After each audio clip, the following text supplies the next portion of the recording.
Most of us don't even think twice about the water flowing through our communities. What's actually in it can reveal a lot about your health of your environment. WFMY News 2's Manning Franks takes us to the Greensboro Science Center for a closer look.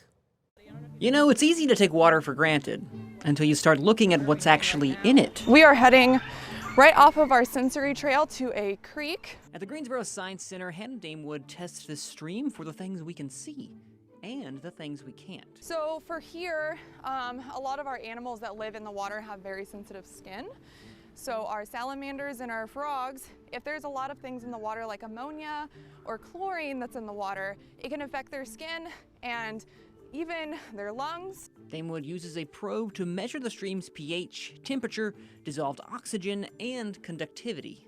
The pH is fantastic on the water. It's 7.39 and it's kind of bouncing around there. It will eventually stabilize, but anything around 7 is perfectly neutral, and that's what a lot of our wildlife likes to live in. But the stream's oxygen level, not exactly making a splash. Because we are in a drought, in a very severe drought, we're not going to have a lot of water moving through here, so that oxygen content's not going to be super high. So this area that I'm surveying right now won't have a lot of fish in it because of that low oxygen content. If it did have a lot of fish in it, then I would know that that oxygen content's high. Back in the lab, So I'm going to take the water sample that we took from our stream, pour it through this filter sock. Damewood tests the waters, literally. So I will do our pond water sample first, so that you can see that if there's nothing in the water, it shouldn't change color. A chemical agent can make chlorine turn bright pink, giving researchers a colorful look at something the eye alone cannot detect. So there's that water with that added chlorine, and this is our natural water. So it just has a little tiny pink hue to it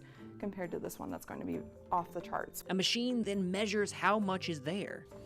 Ooh, okay.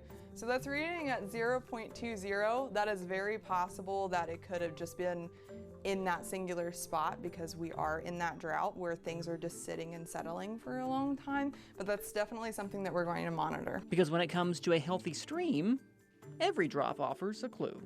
In Greensboro, I'm Manning Franks, WFMY News 2.